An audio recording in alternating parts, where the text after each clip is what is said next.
Continuamos con el segundo video de la novela Lirio del Valle, de don Honoré de Balzac. Retorné a Fraspel, volviendo la cabeza a cada paso. Experimentaba un gran placer al ver que ante mí se abría un porvenir de ternura. Todos los sentimientos nobles se dejaban oír en mi interior con voces confusas. Antes de encerrarme en mi alcoba quise contemplar aquel cielo azul que tantos beneficios me otorgaba. Cómo me parecía grande aquella mujer con su manera de olvidarse de sí misma para ocuparse únicamente de los débiles. Estaba tranquila y severa al mismo tiempo sobre la pira del martirio. Admiraba la belleza de su rostro y la de su alma, y de pronto di una interpretación a sus palabras que me hizo admirarla aún más.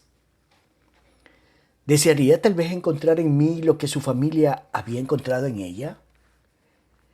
Me elevaba a su nivel, o tal vez más alto aún. Los astros, según aseguran los constructores de mundos, se comunican así a distancia con sus movimientos y con su luz. Este pensamiento me hizo elevarme a las alturas atmosféricas. Me remonté al cielo de mis sueños de infancia.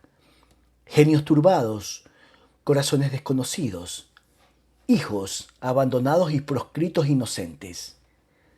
Todos vosotros que habéis visto en todas partes rostros indiferentes, pechos fríos y cerrada oreja, solamente vosotros estáis capacitados para comprender la infinita alegría que proporciona un corazón que os ama, un oído que os escucha y una boca que os contesta.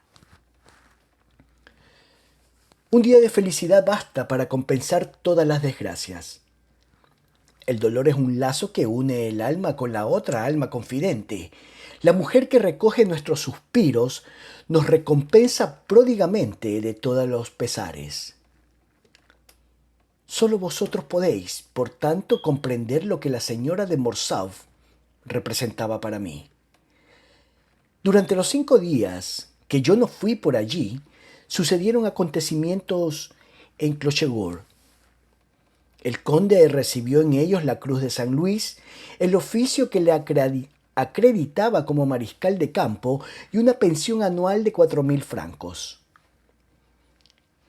El duque de Lenoncourt-Givry, nombrado par de Francia, fue repuesto en su cargo en corte y su esposa entró en posesión de los dominios que no habían sido vendidos y sí únicamente agregados al patrimonio de la corona imperial. La condesa de Morcerf era por tanto una de las más ricas herederas del Maine. Su madre le había llevado los 100.000 francos que constituían su dote y que no le podían haber sido entregados hasta entonces. Unidas estas cantidades, el conde podía adquirir 2 fincas vecinas que producían una renta de 9.000 libras. Como Santiago debía suceder a su abuelo como par de Francia, era necesario constituirle un mayorazgo. A Magdalena, con la influencia de su abuelo, podía írsele preparando un buen matrimonio. Esta prosperidad calmaría hasta cierto punto los dolores del emigrado. Fue un verdadero acontecimiento para el país la llegada de la duquesa de Lenoncourt. La duquesa era una gran señora, por tanto no me sorprendió notar en su hija el mismo espíritu de raza que estaba oscurecido a mis ojos por sus nobles sentimientos. ¿Qué suponía yo, sin bienes de fortuna y sin otro porvenir que mis facultades y mi valentía? En la iglesia el domingo yo no hacía más que mirar desde la capilla reservada en que me encontraba, acompañado de la señora de Chessel y el abate de Queluz. La otra capilla lateral en la que se hallaban la duquesa y su hija, el conde y sus hijos. No se movió el sombrero que ocultaba a mi vista a la condesa. Este olvido parecióme que me unía más a ella que todo el pasado. Aquella hermosa Enriqueta de Lenoncourt, que era ya mi amada Enriqueta y a quien deseaba ser feliz, rezaba con verdadero fervor, dando su fe a su actitud, una tan humilde expresión que la hacía parecer una estatua religiosa que me producía honda impresión. Según los hábitos de la aldea, las vísperas se cantaba 2 horas después de la misa, y la señora de Chessel hizo a sus vecinos la proposición de pasar este tiempo en Fraspel, para así evitar el tener que pasar el Indre 2 veces y la llanura soportando los rigores del sol. Se aceptó la proposición de la señora Chessel. Su esposo dio el brazo a la duquesa, el conde ofreció el suyo a la señora de Cheshire y la condesa aceptó el mío. Y yo sentí por primera vez la presión de aquel hermoso brazo. Durante el trayecto que se hacía desde la parroquia de Fraspel, atravesando el bosque de Saché, cuya frondosidad intersectaba la luz solar, proyectando sobre la arena del camino confusas sombras, sentí un gran orgullo, y las ideas que se me ocurrieron me hacían palpitar violentamente. ¿Qué le sucede?, me dijo Enriqueta después de un silencio que yo no intentaba interrumpir. Le late con violencia el corazón. He sabido de cosas gratas para usted, le respondí. Y cuando se ama de veras, se sienten ciertos temores. ¿Perjudicarán acaso sus grandezas sus afecciones? Oh, esas ideas me lo harían olvidarlo para siempre. Me dominó una embriaguez que pareció comunicársele, y mientras la contemplaba con éxtasis, ella dijo: nos aprovechamos del beneficio de leyes que no hemos pedido, pero no hemos de ser avaros, puesto que además sabe muy bien que no podemos salir de Clochigord, ni mi esposo ni yo. Por tanto, ha renunciado, aconsejado por mí, al mando a que tenía derecho en la Casa Roja. Nos es suficiente con que mi padre sea repuesto en su cargo. A nuestro hijo ha servido ya nuestra obligada modestia, porque el rey, a cuyo lado está mi padre de servicio, ha dicho que dispensará a Santiago el favor a que nosotros hemos renunciado. Como es preciso cuidar ahora de la educación de Santiago, este asunto está sirviendo de serias discusiones, pues representa a 2 casas ilustres, la de Morcerf y la de Lenoncourt. Si yo soy ambiciosa, es solo por él. Y esto aumenta mis inquietudes, porque no es solamente su vida lo que debe persistir, sino que debe ser digna de su nombre. Son 2 obligaciones que se manifiestan en una gran oposición. Hasta la fecha se ha podido atender a su educación, amoldando el trabajo a sus fuerzas. Pero en adelante, ¿cómo encontraremos un preceptor que pueda convenirle?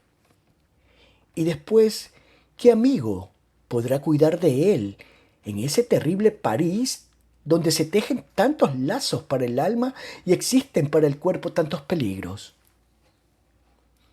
Mi buen amigo, siguió diciendo con voz temblorosa, viendo sus ojos y su frente, ¿quién puede no adivinar en usted una de esas aves que han sido destinadas para cernirse en las grandes alturas? Debe usted tomar su vuelo y ser un día el padrino de mi hijo querido. Debe ir a París. Si no le ayudan su hermano y su padre, nuestra familia, sobre todo mi madre, que tiene un espíritu emprendedor, lo protegerá con toda su influencia. Puede aprovecharse de nuestro crédito y le aseguro que estará bien apoyado en cualquier carrera que quiera elegir. ¿Por qué no emplea lo superfino de sus fuerzas en una noble ambición? Creo haberla comprendido, dije yo interrumpiéndola. Mi amada será en lo sucesivo mi sola ambición. Sin eso soy completamente suyo. No necesita usted recompensar mi discreción dispensándome allí favores. Iré a París y procuraré elevarme por mi propio esfuerzo. Puedo aceptarlo todo de usted, pero no quiero nada de los demás. Chiquilladas, dijo haciendo un esfuerzo por ocultar una sonrisa de satisfacción. Por lo demás, añadí, me he consagrado a usted. Y pensando en nuestra situación, he pensado en unirme a usted por lazos que nadie pueda romper.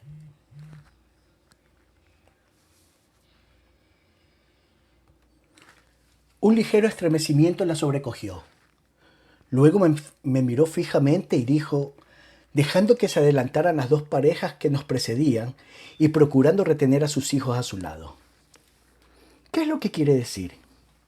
Pues bien, le contesté, debe decirme con franqueza cómo desea que la ame.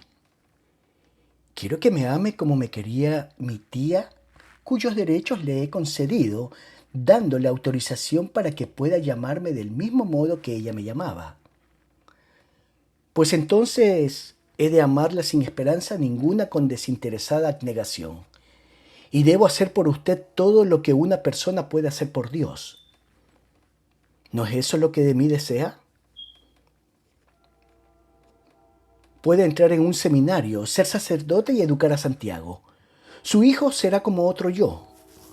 Políticas, concepciones, mucha paciencia, grandes pensamientos y una enorme energía.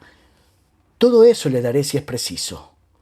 Así tendré ocasión de estar a su lado sin que mi amor, que estará protegido por la religión, pueda ni remotamente ser sospechado. No ha de tener que temer ningún arrebato de esos que dominan a los hombres, ni de los que en alguna ocasión puede dejarme vencer. Le consagraré un amor purificado y me consumiré en su fuego. Enriqueta palideció y repuso. Usted, Félix, no debe contraer compromisos que luego puedan ser un obstáculo para su felicidad. Causaría mi muerte si yo pudiese ser causa de ello. Pero además, criatura, ¿es que la desesperación del amor puede ser una vocación? Debe esperar a conocer la vida para poder juzgarla. Así lo quiero y así se lo ordeno. No se case con la iglesia ni con mujer alguna. No quiero que se case de ninguna forma, se lo prohíbo. Siga siendo libre. Usted tiene aún 21 años y a su edad no se sabe lo que el porvenir nos ha reservado. ¿Acaso la habré juzgado mal? Pero, a pesar de ello, he creído que 2 meses son suficientes para conocer el temperamento de ciertas almas. ¿Es que tiene usted alguna esperanza? Le pregunté ansiosamente. Mi buen amigo, acepte mi ayuda y elévese, y hará fortuna, y entonces sabrá cuál es mi esperanza. En fin, añadió con un acento que parecía revelar un secreto, no debe abandonar la mano de Magdalena, que en este momento estrecha entre las suyas. Se había inclinado para deslizar estas palabras en mis oídos, y ellas nos dejaron sumidos en un profundo silencio. Nuestras almas se hallaban conmovidas. Habíamos llegado junto a la puerta de madera que daba entrada al bosque de Fraspel, cuando de pronto se me ocurrió una idea, la de la muerte del conde, que alumbró con luz vivísima mi mente. La comprendo, condesa, le dije. Es una felicidad, me contestó ella con un tono que me convenció de que se hallaba muy lejos de pensar en lo que yo suponía. Al comprender que su intención era pura, se estremeció mi alma de admiración y me dije que no me amaba lo suficiente para desear ser libre.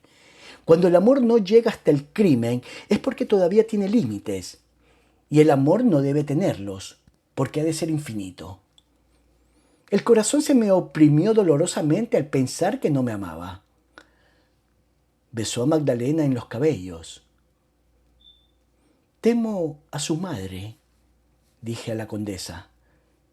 Yo también la temo, respondió. Pero no olvide darle tratamiento y llamarla siempre señora duquesa. Sé que la juventud actual ha perdido esas costumbres, pero yo le ruego que no las abandone en mi obsequio. Es de buen gusto reconocer las distinciones sociales sin discutirlas. Ya sé que en los liceos y en las universidades se han infiltrado las ideas de la revolución. Pero cuando usted tenga más años, comprenderá que los principios de libertad no hacen más felices a los pueblos. Se encuentra usted en el momento de la vida en que es preciso elegir. Sea de los nuestros. Y agregó sonriendo, sobre todo ahora que triunfamos. La profundidad política de aquellas palabras me impresionó. Iban amalgamadas con el poder del afecto, que es una alianza que da a las mujeres gran fuerza persuasoria. Parecía como si, queriendo justificar al conde, hubiese previsto las reflexiones que podría yo haber hecho cuando presenció por primera vez los efectos de las costumbres cortesanas. El señor de Morsauf, rey en su castillo, había adquirido ante mí mayores proporciones, y confieso que me sorprendió la distancia que, aunque en forma obsequiosa, estableció entre la duquesa y su persona. Este rebajamiento moral del esclavo que quiere servir únicamente al déspota mayor, este rebajamiento moral del esclavo que quiere servir únicamente al déspota mayor, me conmovió. Y mi conmoción me hizo comprender el suplicio de las mujeres cuyas generosas almas están unidas a la de un hombre bajo y cobarde. El respeto es una barrera que distancia igualmente al grande y al pequeño y les permite mirarse de frente. Fui respetuoso con la duquesa, pero en la persona que los demás no veían, sino el título, yo veía a la madre de Enriqueta. Entramos en el patio de Fraspel, donde se hallaban nuestros compañeros. El conde de Morsauf me presentó a la duquesa, que me examinó con detenimiento. Sus modales eran los de una gran dama. Al contemplar sus sienes surcadas por arrugas, su rostro seco y su estatura imponente, reconocí que era de la especie de mujeres frías a que pertenecía mi madre. Su manera de hablar era la de la antigua corte, lo que quiere decir que pronunciaba mal la mayor parte de las palabras. Mi conducta fue tan correcta que cuando fuimos a las vísperas, la condesa dijo en mi oído: «¿Se porta usted bien?». El conde, cogiéndome del brazo, me dijo: «Me parece, Félix, que no estamos enfadados. Perdone usted las ligerezas de un viejo camarada. Hoy probablemente comeremos aquí y le invitaremos para el jueves. Yo tendré que ir a Tours a ventilar algunos asuntos, pero usted, en mi ausencia, no deje de venir por Clochegourde, pues mi madre política es una amistad que le conviene frecuentar.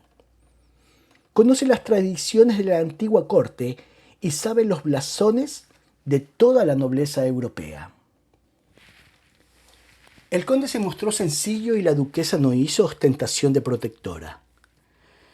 Los señores de Chessel aceptaron la invitación que se les hizo de que fueran el jueves a comer a Clochegourde.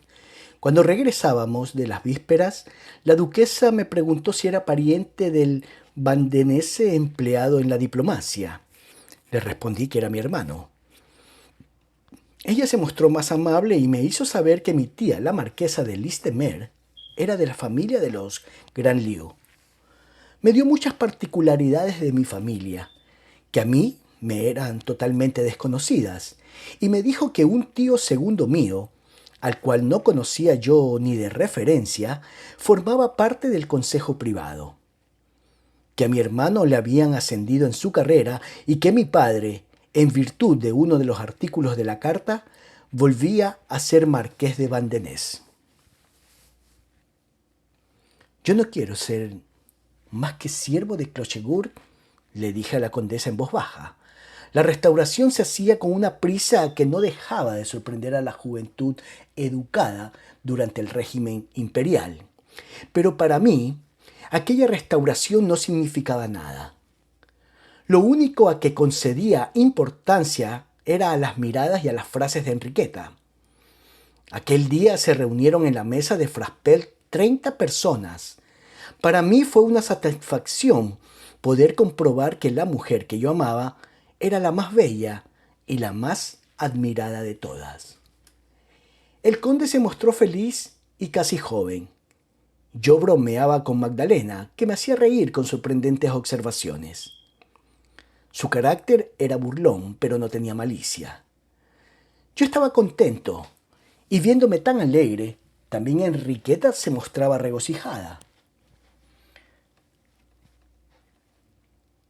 Esta alegría en su vida es de buen presagio, me dijo después. El día siguiente lo pasé también en Clochegourde. El conde se había marchado a Tours. Entre madre e hija había surgido la discordia. La duquesa quería que Enriqueta fuera a la corte donde se le daría un cargo real. Enriqueta no había confiado su secreto ni a su madre, y no queriendo que la duquesa se diera cuenta de la incapacidad mental de su marido, lo había mandado a Tours para que riñera con los curiales. Por tanto, oponía a su madre argumentos basados en que los aires de aquel valle ejercían una benéfica influencia en la salud de sus hijos. Enriqueta en la discusión se dio cuenta de que a su madre no le preocupaba nada, ni Santiago ni Enriqueta. La duquesa, como toda madre acostumbrada a mandar sin réplica, al ver que sus argumentos eran inútiles para decidirla, se valió de la ironía, procedimiento que también empleaba mi madre. En 10 años experimentó Enriqueta todos los dolores que experimentan las jóvenes cuando tienen que hacer esta clase de rebeldías. Yo la veía como un lirio destrozado entre los engranajes de una máquina calculadora y fría. Pero aquella madre, como no se parecía en nada a su hija, no supo adivinar ninguna de las razones que obligaban a Enriqueta a rechazar las ventajas que le proporcionaba la restauración, y creyó en algún amor entre su hija y yo. Estas frases que dejóse decir un día abrió entre su hija y ella un abismo que en lo sucesivo nada podría llenar. Aunque las familias procuren ocultar sus disidencias, si penetráis en ellas encontraréis llagas incurables u odios latentes que van poco a poco royendo los corazones y dejan secos los ojos cuando llega la muerte. Entonces pude comprender la enérgica paciencia que Enriqueta tenía que desplegar y comprendí mejor la significación de sus palabras. Ámeme usted como me amaba mi tía. En la hora de la comida me preguntó la duquesa con tono duro: ¿Usted no tiene ambiciones? Señora, le respondí, sosteniendo su mirada, creo tener fuerzas para dominar el mundo.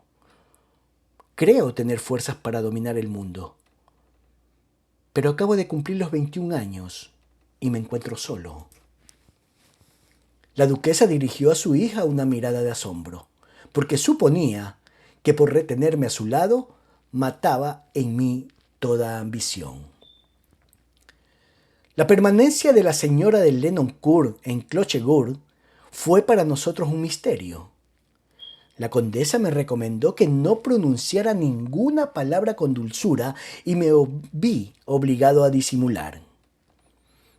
Con la llegada del jueves, que era día de molesto ceremonial, uno de esos días que los amantes aborrecen, porque habituados a la familiaridad de la vida ordinaria, los aparta de su amor, que es todo lo que les interesa. Por fin, todo quedó en orden en Clochegourde, pues la duquesa marchó a la corte a disfrutar de todas las pompas que ésta podía ofrecerla. Aquella simple disputa con el conde me había beneficiado, pues me hizo más íntimo en la casa, donde podía ir a cada momento sin que mis frecuentes visitas despertaran ninguna desconfianza. Y los precedentes de mi vida me hicieron trepar en aquella alma tan bella que me ofrecía un mundo tan encantador. Cada día, cada momento, nuestro fraternal afecto, que se hallaba fundado en la confianza, se fue haciendo más coherente, más íntimo. Me envolvía a la condesa en la protección vivificadora de su amor maternal, completamente, en tanto que mi pasión, al parecer seráfica, lejos de ella se hacía ardiente como un candente hierro.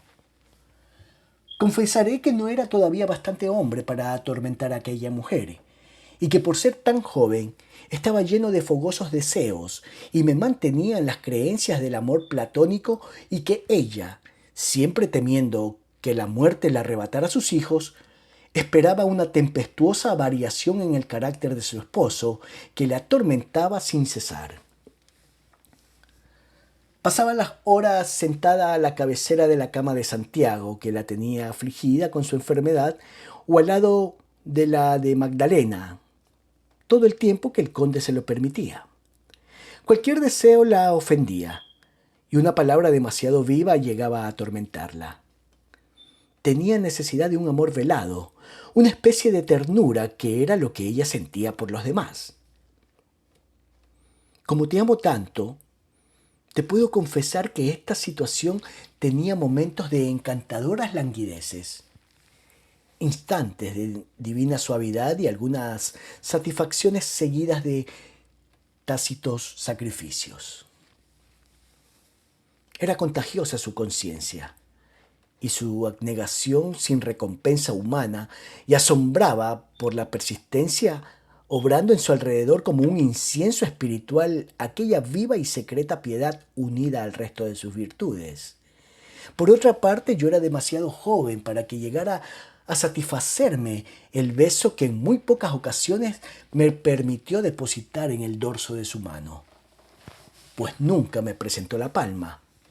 Sin duda, porque a su juicio era donde empezaba la voluptuosidad del sensualismo. Quizá nunca se unieron con más ardor dos almas, ni fue jamás domado el cuerpo con más intrepidez. Comprendí la causa de esta felicidad, pasado el tiempo, porque más tarde no amamos más que en una mujer al resto de las mujeres, mientras que en la mujer amada todo lo amamos. Son nuestros sus hijos, nuestra es su casa, nuestros sus intereses y nuestra mayor desgracia en su misma desgracia.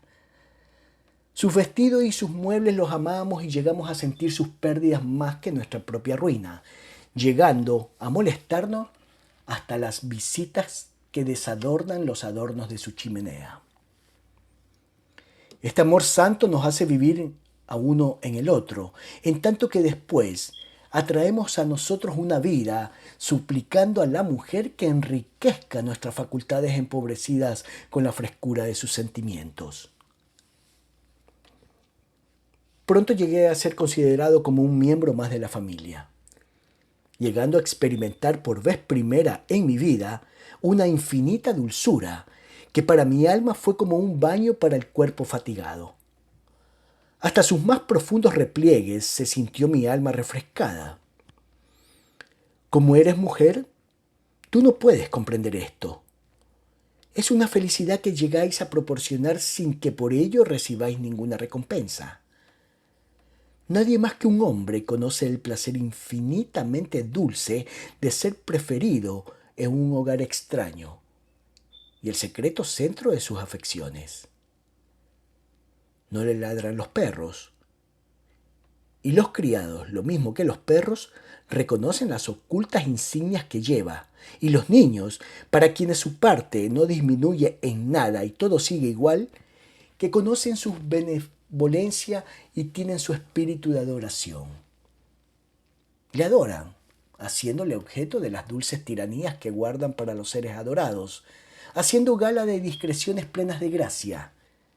Siendo cómplices inocentes, se aproximan, andando de puntillas, sonriendo y alejándose en silencio. Las verdaderas pasiones son como bellas flores que producen tanto más placer cuanto más infecundos son los terrenos en que nacen. Pero si bien tuve todas estas satisfacciones, en cambio también llegué a soportar sus cargas. El señor de Morcerf se había hasta entonces contenido en mi presencia, por lo que yo había podido apreciar todos sus defectos. Pero los conocí pronto en todos sus pequeños detalles, lo que me hizo conocer toda la caritativa nobleza de la condesa que tenía que sostener aquella interminable lucha. Fue entonces cuando pude comprender todas las asperezas del intolerable carácter del conde, sus continuas burlas, sin ningún motivo, las quejas de sus males imaginarios, el innato descontento que estropeaba su vida y la continua necesidad de tiranía que le hacía devorar cada año nuevas víctimas. Cuando por la tarde salíamos a pasear, él era quien dirigía el paseo, que siempre le parecía enojoso, y cuando llegábamos a casa, la causa de su fatiga atribuía a los demás, diciendo que su mujer le llevaba donde le parecía contra su propia voluntad. Si nadie le contradecía y sus recriminaciones se le escuchaban con resignación silenciosa, la ira se apoderaba de él, preguntando si no imponía la religión a las mujeres el deber de complacer a sus esposos, y si no era una falta gravísima el sentir desprecio por el padre de sus hijos, acabando siempre por atacar la cuerda más sensible de la condesa, con lo que experimentaba un gran placer cuando llegaba a herirla. En muchas ocasiones afectaba un mutismo sombrío, un morboso abatimiento que llegaba a asustar a la condesa, la que lo atendía con solicitud cariñosa. Como un niño caprichoso, ejercía un poder tiránico, sin cuidarse para nada del alma maternal de la que se dejaba mimar, como Magdalena y Santiago, de los que se sentía celoso. Acabé por descubrir que lo mismo, en las más solemnes circunstancias como en las más pequeñas, el señor de Morsauf trataba a su esposa, a sus hijos y a los criados de la misma forma que a mí, cuando jugábamos al chaquet. Cuando llegué a comprender todas las dificultades que tenía que soportar y oprimir los movimientos de aquella familia, que hacían cada día más dificultoso el buen gobierno de la casa, que impedía el acrecentamiento de la fortuna y complicaban las más sencillas y necesarias acciones, llegué a sentir una especie de espantosa admiración que dominó mi amor, relegándole al fondo de mi corazón. ¿Quién era yo? Las penas que había enjugado acabaron por engendrar en mí una sublime embriaguez, llegando a sentir una gran felicidad en hacerme partícipe de los sufrimientos de aquella mujer tan martirizada. Como el contrabandista que se somete a pagar las multas, hube de someterme al despotismo del conde, y desde entonces fui ofreciéndome involuntariamente a los latigazos del déspota, por solo aproximarme aún más a Enriqueta. La condesa adivinó mi sacrificio, dándome un puesto a su lado y haciéndome la recompensa de permitirme tomar parte en sus sufrimientos, como en otra época el arrepentido apóstata, ansioso de llegar con sus hermanos al cielo, tuvo la gracia de encontrar la muerte en el circo. No hubiera podido seguir viviendo si no hubiera sido por usted, me dijo Enriqueta una tarde en que el conde, al igual que las moscas en estío, había estado más mordaz y más cruel que lo estaba de costumbre. Mientras el conde se hallaba acostado, Enriqueta y yo quedábamos bajo las acacias al empezar las primeras horas de la noche. Los pálidos rayos de la luz lunar bañaban a los niños que jugaban cerca de nosotros. Nuestras palabras eran raras y casi estaban reducidas a exclamaciones. No demostraban la semejanza de ideas que al menos nos compensaban de nuestras penas comunes. El silencio traducía con fidelidad el estado de nuestras almas, cuando faltaban las palabras, compenetrándonos tanto el uno en el otro sin que nuestros espíritus fueran invitados por el beso. Saboreábamos juntos el encanto de un pensativo éxtasis, aventurándonos en las ondulaciones de un mismo sueño, sumergiendo nuestras almas en el río de cuyas frescas aguas salían como dos ninfas, unidas con tanta estrechez como pudieran desear los celos, pero sin ningún terrestre lazo. Nos lanzábamos a un abismo sin fondo, y volviendo a la superficie con las manos vacías y dirigiéndonos esta interrogadora mirada. ¿Tendremos por fin algún día nuestro? ¿Por qué ha de murmurar la carne cuando la voluptuosidad nos adorna de flores nacidas sin raíz? A pesar de la poesía de aquella espléndida noche que ponía en los ladrillos de la balaustrada tonos puros y suaves, a pesar de aquella atmósfera religiosa que nos comunicaban los gritos de los niños, circulaba el deseo por nuestras venas, como si fuera un fuego inundado de alegría. Me parecía muy pequeña la parte que se me concedía después de 3 meses, y acaricié con dulzura la mano de Enriqueta, con el deseo de contagiarle la voluptuosa sensualidad que me estaba abrazando. Enriqueta, volviendo a ser la condesa de Morcerf, me retiró su mano, que hizo brotar de mis ojos algunas lágrimas. Cuando las vio me dijo, extremando su dulzura: «Usted sabe muy bien que todo esto me cuesta muchas lágrimas.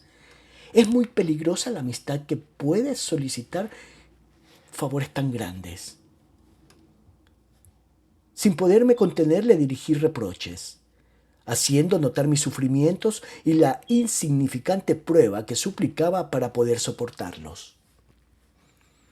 Llegué a atreverme a decirle que a mi edad los sentimientos se reconcentraban en el alma, pero que el alma tenía sexo, que podía saber morir, pero que en silencio no había de hacerlo. La condesa me dirigió una altiva mirada que me hizo callar y en la que parecía decirme: ¿es que yo estoy sobre un lecho de rosas? Quizá también esta vez me estaba engañando. Desde el día en que en la puerta de Fraspel le había atribuido aquel pensamiento que ponía de manifiesto la tumba de nuestra felicidad. Me avergonzaba de pretender manchar su alma con los deseos de una brutal pasión. Con voz dulce me dijo que yo ya sabía que no podía ser toda para mí. Incliné la cabeza y ella añadió que tenía la seguridad de poderme amar como a un hermano, sin ofender a Dios ni a los hombres. Si yo no podía ser para ella algo parecido a su anciano confesor, era preciso que dejáramos de vernos, pues ella sabría morir ofrendando a Dios sus sufrimientos. Con objeto de que no tuviera nada que tomar, le he dado a usted más de lo que podía, dijo, y ahora sufro el castigo. Me vi obligado a tranquilizarla, asegurándole que en lo sucesivo no sufriría por mi culpa dolor alguno y que sabría amarla a los 20 años como los viejos aman a su hijo último. Al día siguiente me presenté temprano en el castillo. Enriqueta no tenía flores para adornar el salón y salí al campo para reunir 2 ramilletes. Con ayuda de Santiago y Magdalena, alegres los 3 por estar preparando una agradable sorpresa a la que amábamos, empecé a formar los ramilletes imaginando una fuente cayendo en orlas de rosas blancas que rodeaban un hermoso lirio. Sobre aquel tejido flotaban las violetas y los myosotis, todas las flores azules, cuyo color armonizara con el blanco. El amor tenía un blasón y la condesa, al descifrarlo, me dirigió una mirada incisiva que me hizo al mismo tiempo experimentar dolor y placer. Había yo resucitado una ciencia perdida en Europa, la del padre Claret, que sustituía las alegorías orientales con flores perfumadas.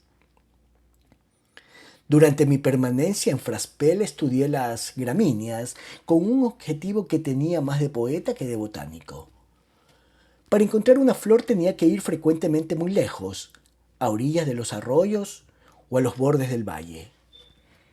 Ni la declaración más apasionada ni el testimonio más violento tuvieron jamás la significación precisa que tenían aquellas poéticas ofrendas, en las que mi deseo me hacía poner verdaderas sinfonías.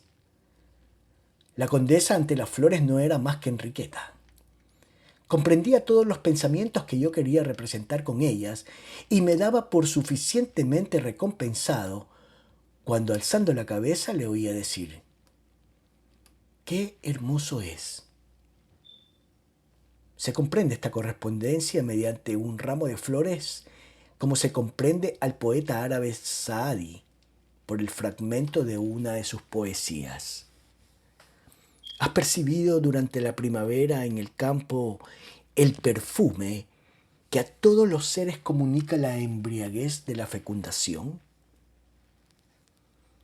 ¿No hace que introduzcas tus manos en el río y que sueltes tu cabellera para que el viento la acaricie y la despeine? Hay una hierbecita, que es la menta odorífera, que es el principio de esta armonía inexplicable. Pon en un ramo de flores esas hojas rayadas en blanco y en verde. Exhalaciones inagotables removerían el fondo del corazón. Las rosas en capullo, que el pudor hace inclinar con su peso.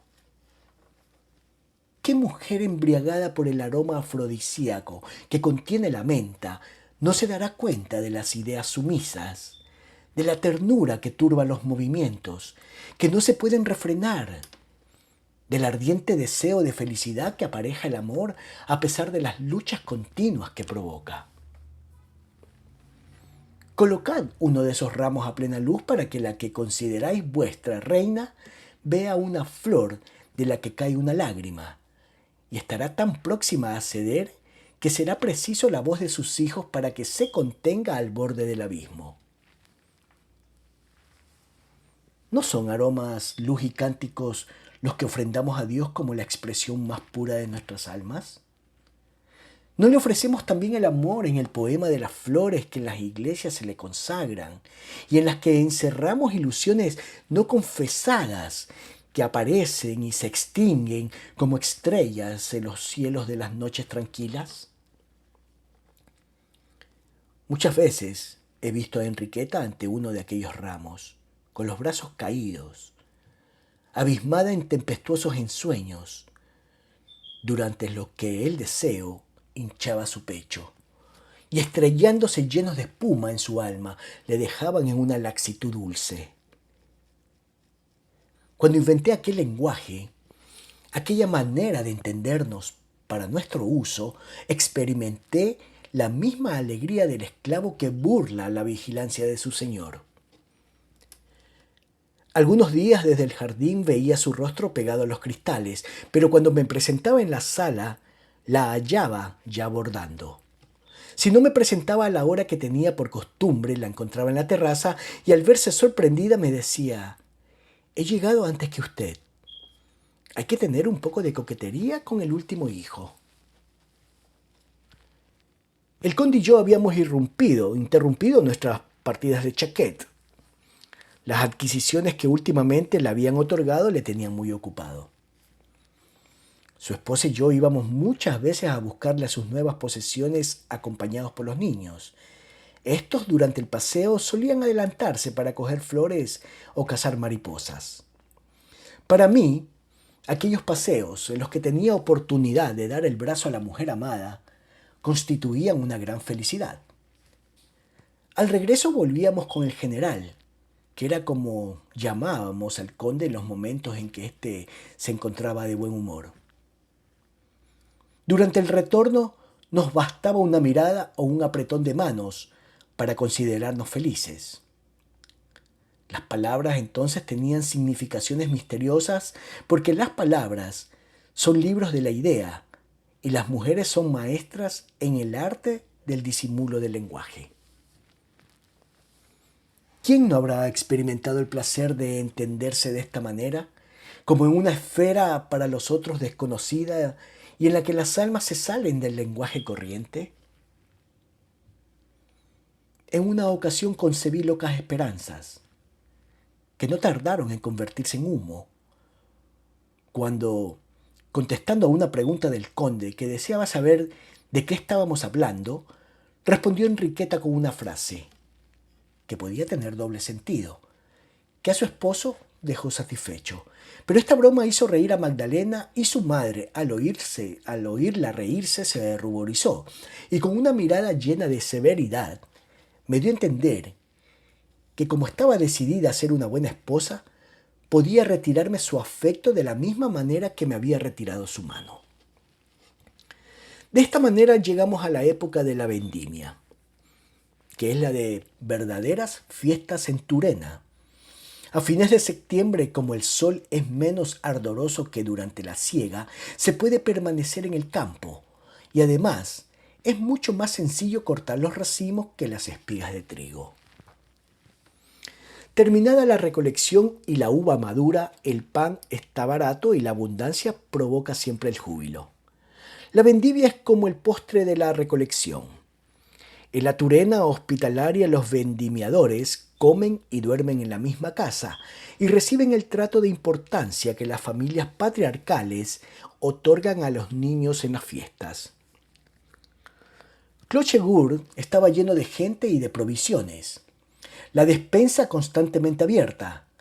Parecía que todo se animaba con el movimiento de las carretas en que llegaban grupos de gentes alegres y de labriegos, que con la esperanza de obtener buenos salarios, cantaban con el menor motivo. Como Santiago y Magdalena habían estado siempre enfermizos, no habían presenciado ninguna vendimia, y yo me hallaba en el mismo caso que ellos.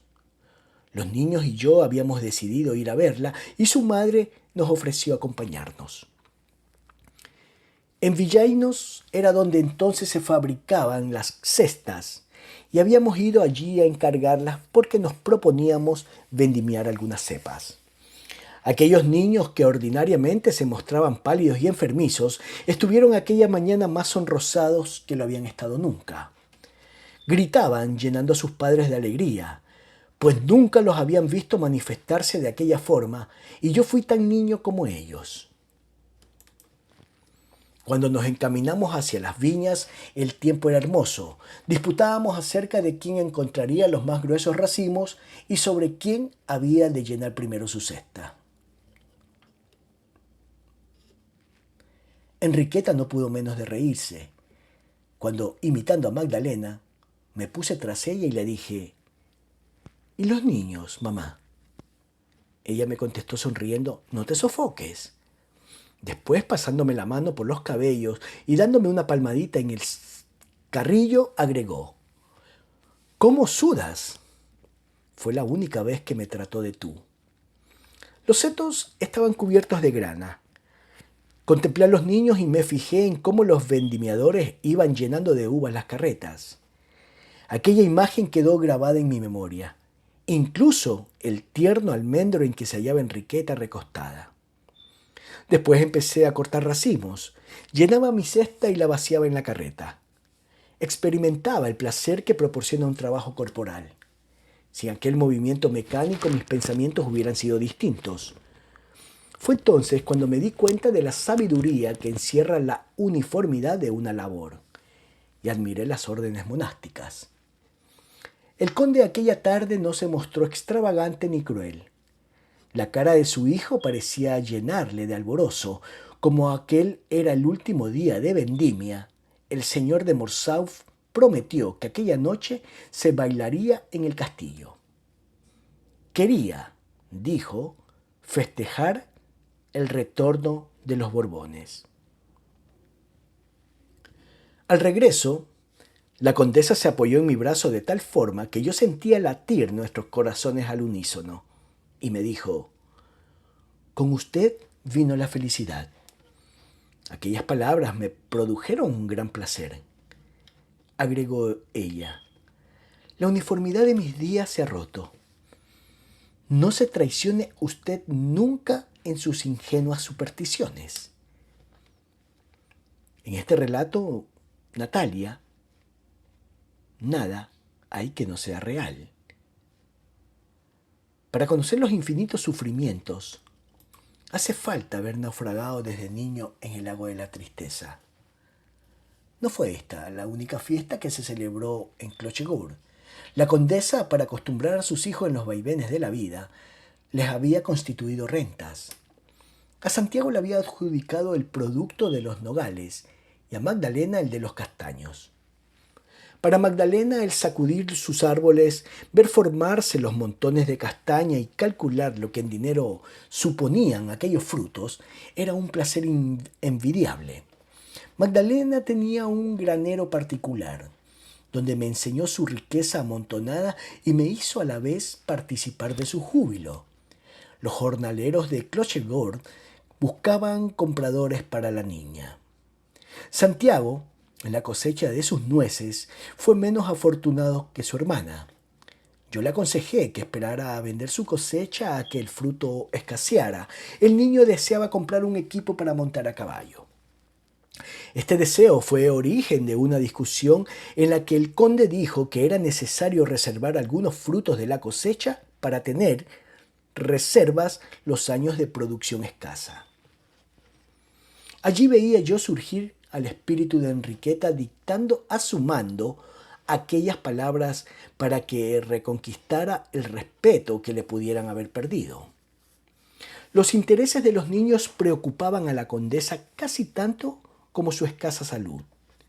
Pronto comprendí cuán verdad era lo que me había dicho respecto a su intervención en los negocios de la casa. Después de 10 años de esfuerzos, la condesa había conseguido variar los cultivos en sus tierras. Temiendo morir antes que su esposo, quería dejar a éste rentas que fueran fáciles de administrar y a sus hijos bienes que no corrieran peligro.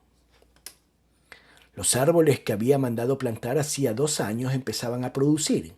Los terrenos pertenecientes a Clochegourde podían producir un año con otro alrededor de los 16.000 francos. Tenía propósitos de mejoras que ascendían a unos 30.000 francos y estas mejoras que quería introducir eran por entonces motivo de discusiones. Se estremecía en pensar solamente que pudiera morirse dejando a Santiago y a Magdalena un porvenir incierto. Solo las almas dulces, que nunca se encolerizan, saben la fuerza que se necesita para sostener esta clase de luchas. Y el cansancio y el dolor que invaden el corazón cuando las cosas no toman el rumbo que se desea. Cuando veía a los niños más sanos y más alegres, cuando los seguía en sus juegos con un placer que acrecentaba sus fuerzas, la pobre madre se veía obligada a sufrir los vejámenes del conde y la oposición a sus planes de mejoramiento de las fincas. A los razonamientos contundentes oponía objeciones de criatura exasperada. La condesa logró vencer esta oposición y esta victoria cerró las llagas de sus heridas. Aquel día fue a pasear por sus posesiones de la Cassine y de la Rectoriere, con propósito de decidir la construcción que proyectara. El conde iba delante, los niños en medio y nosotros detrás. Enriqueta me hablaba lentamente y sus palabras tenían murmullo de olas mansas que se rompieran sobre finas playas. No dudo del éxito, me decía. Se iba a entablar una competencia para el servicio de Tours a Chinon, empresa puesta en práctica por un primo de Manetti, un hombre activo que deseaba arrendar una granja en el camino. Tenía una familia numerosa. El mayor de sus hijos podía conducir los coches, el segundo se dedicaría al carreteo, el padre se instalaría en el camino, en la Rabelais, una de las grandes de las granjas, y cultivaría las tierras y cuidaría de los relevos y abonaría las tierras con el estiércol de las cuadras. La otra granja, la Baude, que se hallaba a 2 pasos de Clochegourde, sería tomada en arriendo por uno de sus colonos, hombre probo, activo e inteligente y que entendía bien de las ventajas del nuevo cultivo. Aún quedaba la Cassine y la Rectoriere, pero como aquellas tierras eran las mejores del país, después de construidas las granjas y cuando los cultivos estuvieran en completa actividad, no habría más que anunciarlas en Tours. Siguiendo así, en 2 años Clochegourde produciría una renta aproximada de 24.000 francos. La Gravelotte, que se hallaba situada en el Maine y era propiedad del señor de Morfau, había sido arrendada en 7.000 francos por 9 años, siendo la pensión del mariscal de campo de 4.000. Si bien no podía decirse que estas rentas fueran una fortuna, al menos proporcionaban un buen pasar. Y pasando el tiempo, algunas otras mejoras podían quizá permitirles el trasladarse a París para así mejor vigilar la educación de Santiago, cuando se hubiera normalizado la salud del presunto heredero. Como se estremeció de júbilo cuando pronunció la palabra París, se notaba que no quería separarse mucho de su amigo. Esto acabó por inflamar mi entusiasmo. Le dije que ya no me conocía y que estaba decidido a trabajar día y noche para terminar mi educación y poder ser el preceptor de Santiago, pues no podía sufrir la sola idea de que algún otro joven pudiese entrar en la casa. No, Félix, me dijo con un gesto muy serio. Eso no puede suceder. Pero tampoco será usted sacerdote. Si ha conseguido penetrar en el corazón de la madre, lo ama demasiado la mujer para poder permitir que sea una víctima de su adhesión. Yo no puedo consentir eso. No quiero perjudicarle en nada absolutamente. El vizconde de Vandenesse es preceptor. Usted, cuya noble divisa es "no se vende", se cortaría para siempre la carrera, aunque fuera en Richelieu. Habría de ocasionar a su familia grandes contrariedades. Mi buen amigo, no puede usted figurarse con cuánta impertinencia dirige una mirada protectora a una mujer como mi madre, cuánto rebaja a quien la escucha, cómo pronuncia una palabra y con cuánto desprecio saluda. Pero, si usted me ama, ¿qué me importa del mundo entero? Aparentó no haber oído y siguió diciendo: aunque mi padre es una buena persona y puede estar dispuesto a concederme todo lo que le pida, no podría perdonarle el haberse colocado mal en la sociedad y terminaría por negarle su protección.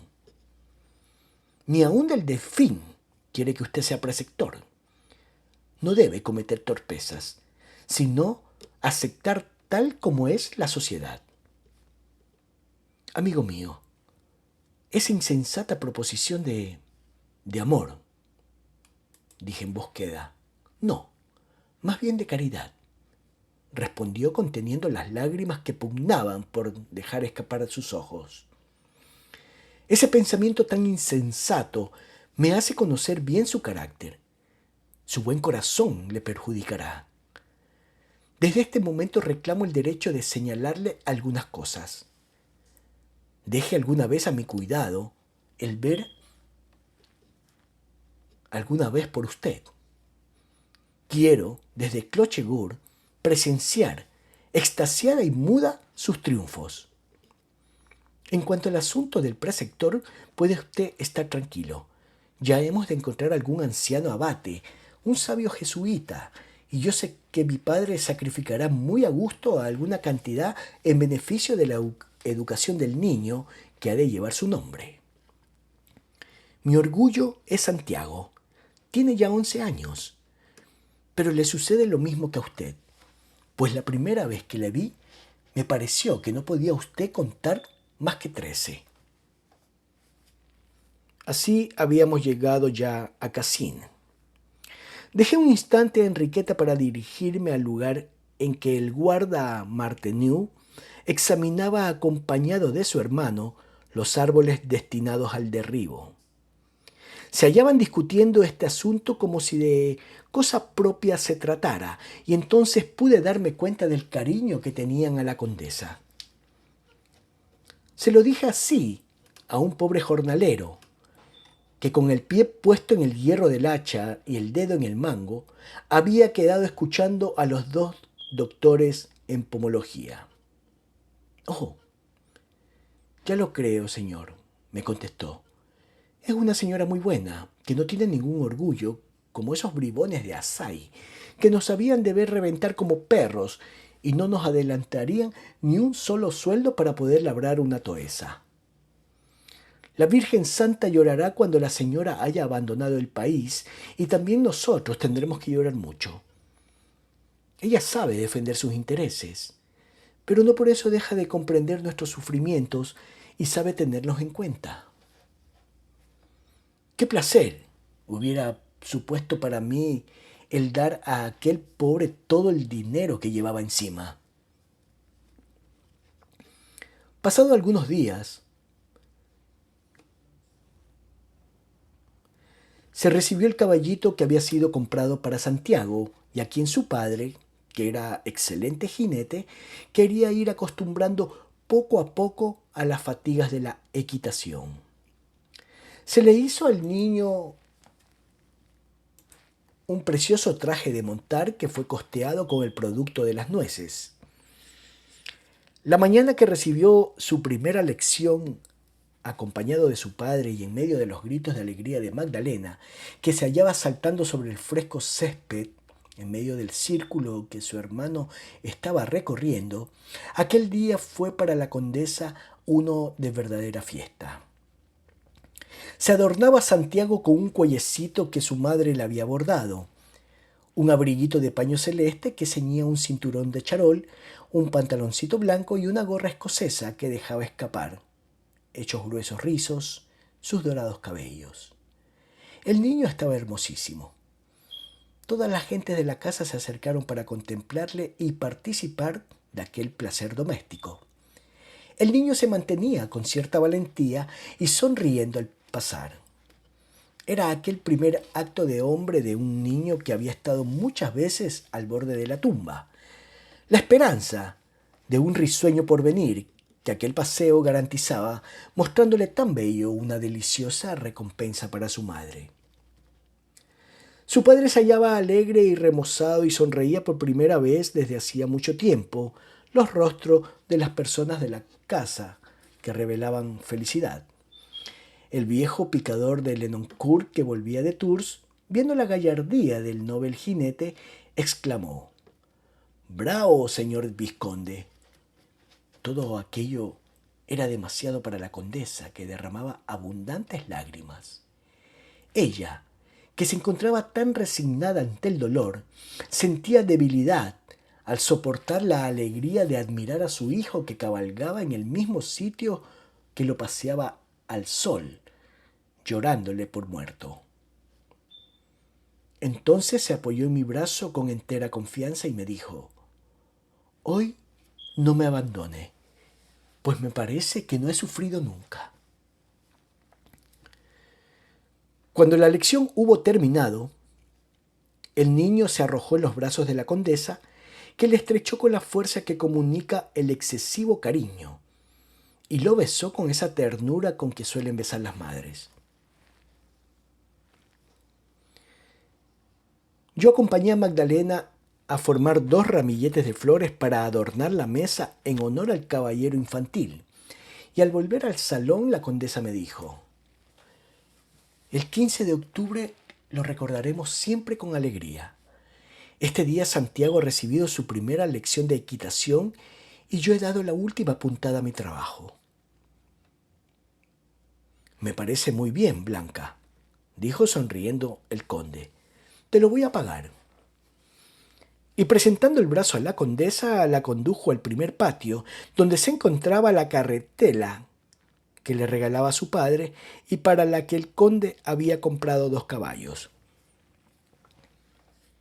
Todo había sido preparado en el patio por el viejo picador mientras daban al niño la lección. Nos acomodamos en el carruaje y fuimos a hacer una visita de inspección a la alameda que debía de conducir haciendo una línea recta desde Clochegourde hasta el camino de Chinon, por en medio de los dominios adquiridos recientemente. Al regreso la condesa me dijo: «Soy demasiado dichosa, pero la felicidad es para mí como una especie de dicha. Es algo que me aniquila y tengo el temor de que se disipe como si fuera un sueño». Yo la amaba con excesivo apasionamiento para no sentir celos y en mi despecho buscaba el medio de morir por ella. Me preguntó en qué estaba pensando y se lo dije. Cuando me oyó, se conmovió y conduciéndome luego a la galería, me dijo con una voz que parecía un susurro: Ámeme usted como lo hacía mi tía. ¿Amándome de ese modo no es darme la vida? Y aceptándola yo, ¿no me convierto para siempre en su deudora? Ya era tiempo de que terminara mi labor, siguió diciendo al volver al salón, en donde deposité un beso en su mano. ¿Usted, Félix, sabe por qué me impuse esta tarea tan larga? A los hombres los negocios los distraen de sus pesares encontrando recursos en sus ocupaciones, pero las mujeres no tenemos ninguna defensa contra los dolores. Yo necesitaba distraer el pensamiento con un movimiento físico, para así poder sonreír a mi marido y a mis hijos, cuando horribles desvaríos me embargaban. Y de esta forma llegaba a cortar las atonías que siguen a los grandes gastos de fuerza. El movimiento de levantar los brazos en tiempos iguales daba a mi alma, en la que rugía la tempestad, la paz del flujo y reflujo, que regularizaba de esta forma las emociones. A cada punto hacía la confidencia de mis secretos. ¿Me va usted comprendiendo? Lo que usted confiaba a sus ramilletes de flores, yo se lo expresaba a mis dibujos. La comida fue muy alegre. Santiago, que se encontraba feliz como todos los niños cuando de ellos se ocupan, se abrazó a mi cuello al ver la corona de flores que había preparado para él. La condesa simuló reñirme por aquella infidelidad, pero el niño le ofreció graciosamente aquellas envidiadas flores. Ya a la tarde jugamos al chaquet. Los señores de Morsauf contra mí solo y el conde estuvo encantador. A la caída de la tarde me llevaron al camino de Fraspel, desde donde contemplamos un maravilloso crepúsculo, de esos cuyas armonías impresionan los sentidos. Aquel día fue único en la existencia de aquella pobre mujer, un punto brillante que acarició frecuentemente en las horas difíciles. Las lecciones de equitación pronto fueron motivo de discordia. La condesa temía fundadamente los apóstrofes duros del padre al hijo. Santiago comenzaba de nuevo a enflaquecer, sus ojos azules empezaban a apagarse y por no entristecer a la madre, el niño sufría en silencio. Yo, para encontrar un remedio a aquel mal, aconsejé al niño que cuando el conde montaba en cólera, le dijera que se hallaba fatigado. Pero estos paliativos no eran suficientes, y hubo necesidad de sustituir con el viejo picador al iracundo padre. El conde opuso una gran resistencia antes de dejarse arrancar el discípulo.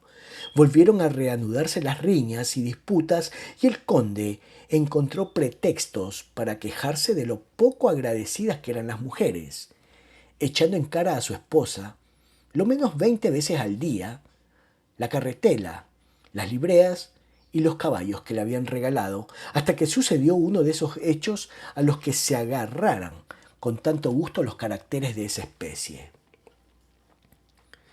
Se hallaban completamente en ruinas los edificios de la Cassin y la Retoriere, y los gastos de la reparación ascendían a más de lo calculado, pues se habían venido abajo algunas paredes y techos. Un obrero cometió la torpeza de informar de ello al conde, en vez de haberlo hecho a su esposa, y esto dio lugar a una disputa, que empezó tranquilamente, pero que fue agriándose por grados hasta llegar el conde a ponerse completamente furioso. Ese día salí de Fraspel, después de almorzar a eso de las 10:30, dirigiéndome a Clochegourde, en donde con la ayuda de Magdalena me había propuesto formar 2 ramos de flores.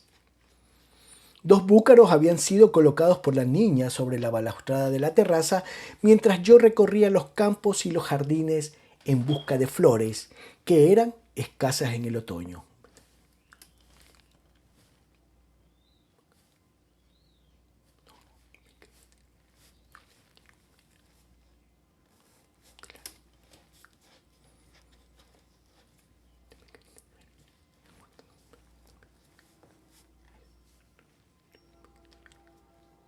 Cuando volvía de mi última escapada no vi en la azotea a mi pequeño ayudante, y en Clochegourde se oían gritos.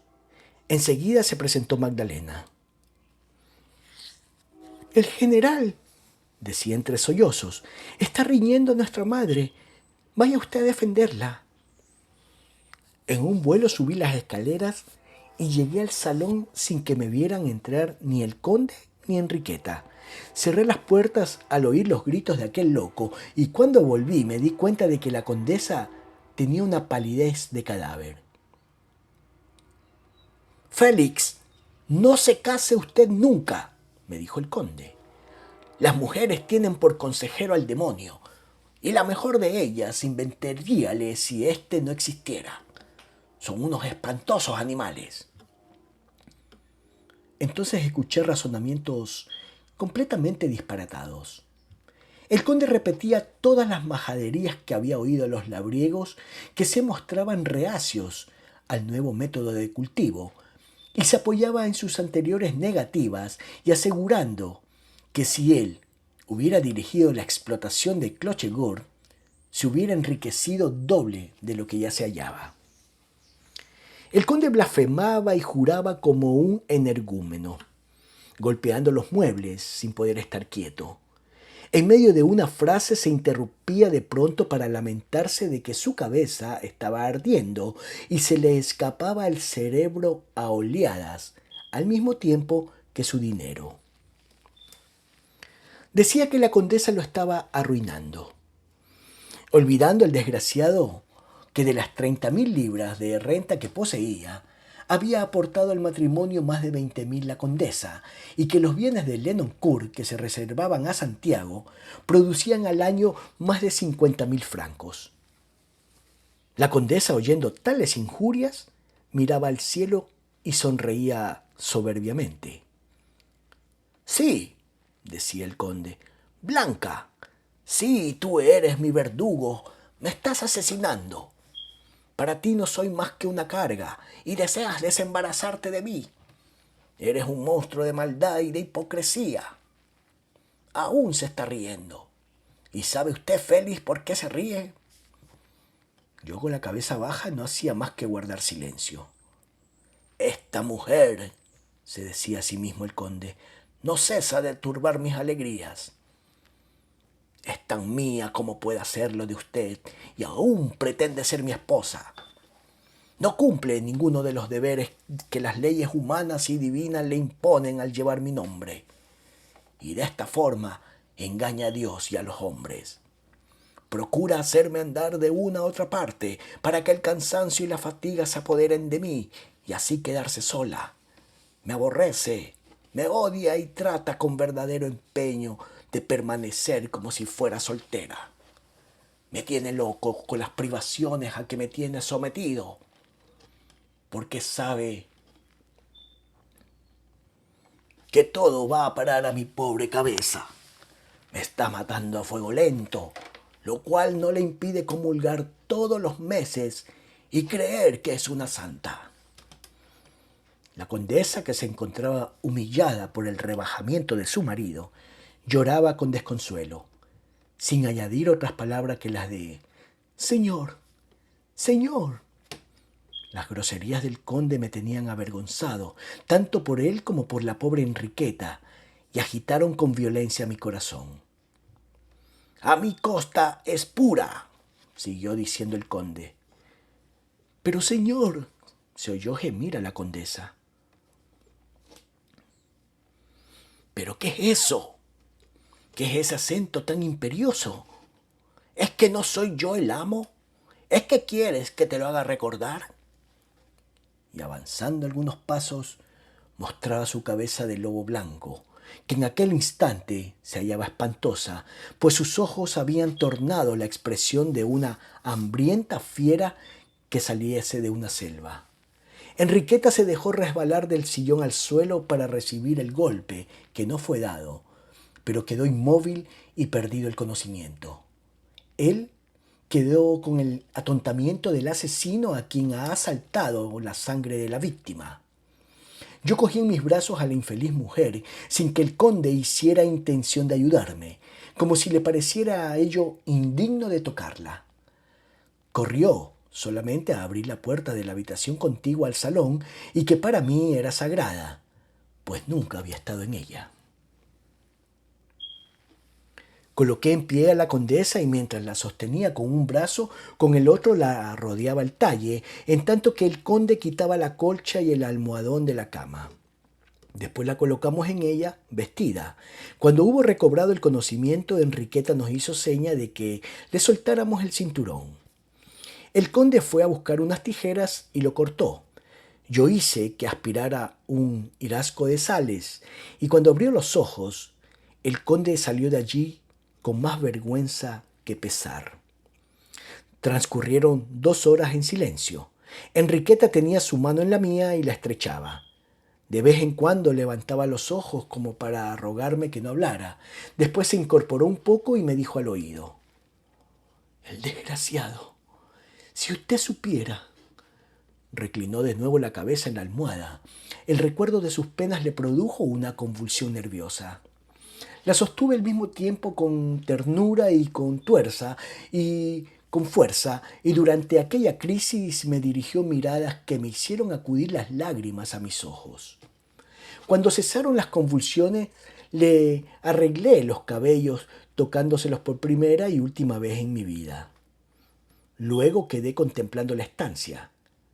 Qué poética me pareció aquella habitación, cuyo único lujo era la limpieza. Una noble celda para una monja casada, cuyo solo adorno era el crucifijo colocado a la cabecera del lecho.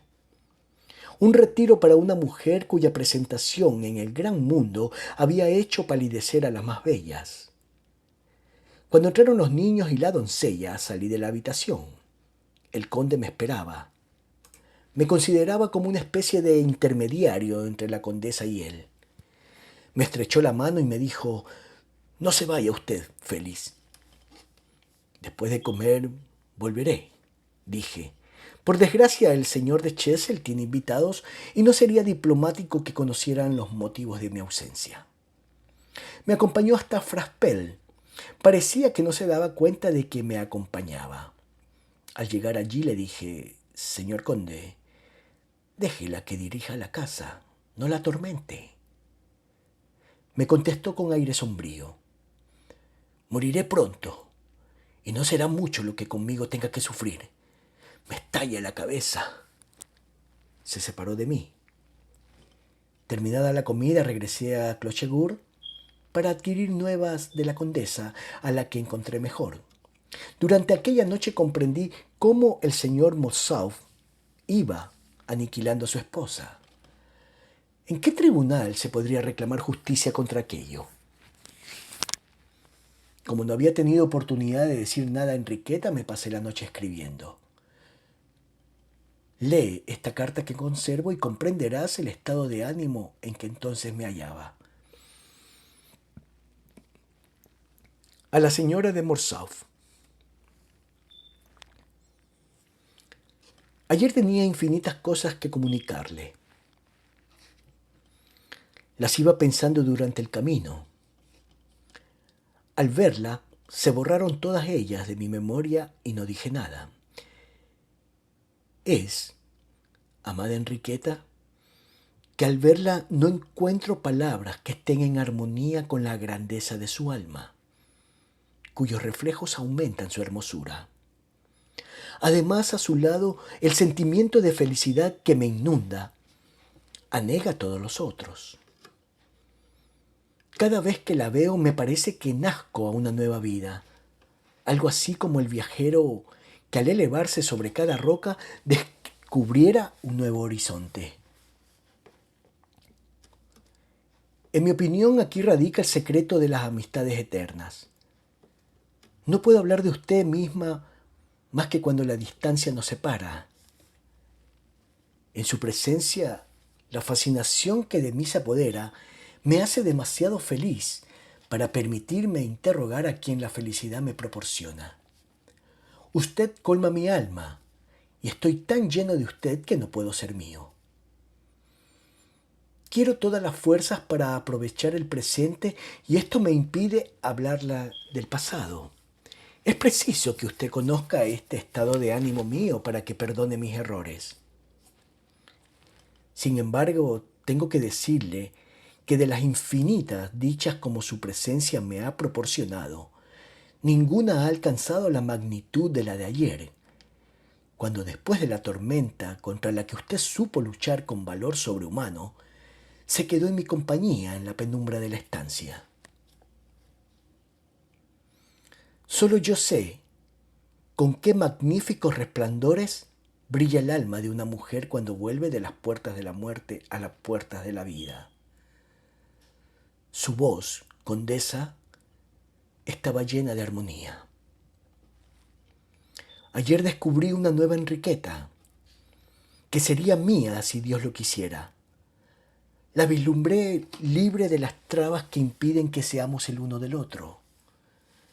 Había tanta belleza en su abatimiento, era tan majestuosa su debilidad. Ayer pude contemplar algo más bello que tu hermosura, algo más dulce que tu voz. Vi una luz más brillante que la de tus pupilas. Ayer contemplé tu alma. Sufrir por no poderte abrir mi corazón. Ayer deseché el terror respetuoso que te tenía porque la pena nos tenía unidos. Supe lo que era respirar cuando junto a ti se respira. El momento en que salías de la crisis ha dejado un recuerdo imborrable en mi alma. Cada alegría ha ahondado el surco, cada dolor lo ha hecho más profundo. Las alegrías que tú me has prodigado serán superiores a las alegrías que la mano de Dios me conceda en todos los días de mi vida.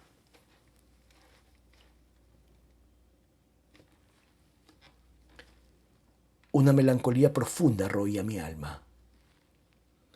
El espectáculo de la intimidad de una vida llenaba de lágrimas mi corazón, que hasta entonces había desconocido las emociones sociales. Encontraba un abismo en la entrada del mundo, un mar muerto. Mi tristeza hizo suponer a los señores de Chessel que era infortunado en mis amores, y merced a esto, mi pasión por ella no perjudicó lo más mínimo a la condesa. Al siguiente día encontré a Enriqueta sola, en el salón.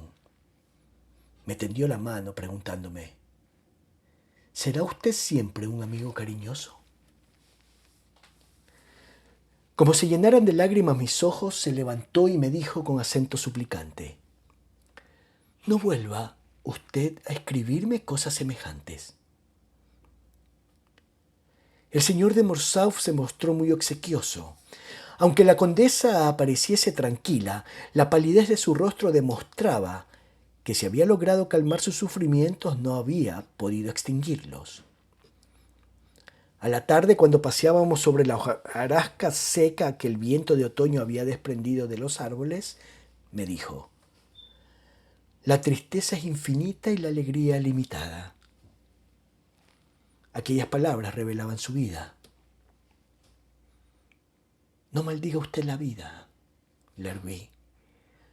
No conoce usted aún el amor cuyos destellos iluminan el mismo cielo.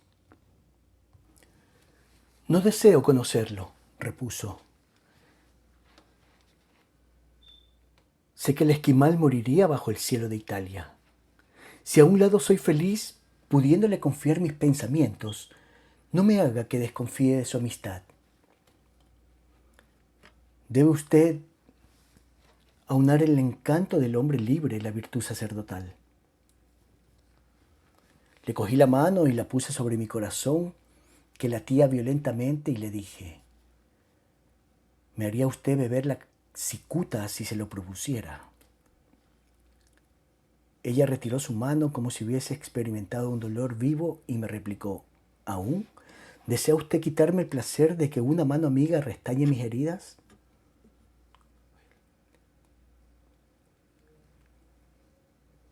Usted no conoce todos mis sufrimientos, y los más secretos son los más difíciles de resistir. Si fuera usted mujer, los comprendería. Qué tristeza la de ver que creen que puede repararse todo. Durante algunos días mi esposo me mimará y pretenderá que de esta forma le perdone el mal que le he ocasionado. Cuando lo haya conseguido pedirá mi asentamiento para sus caprichos extravagantes. Me humillan las caricias y la bajeza que comienza cuando cree que lo he olvidado todo. Es como no deber la amabilidad más que a las torpezas. A los crímenes, rectifiqué.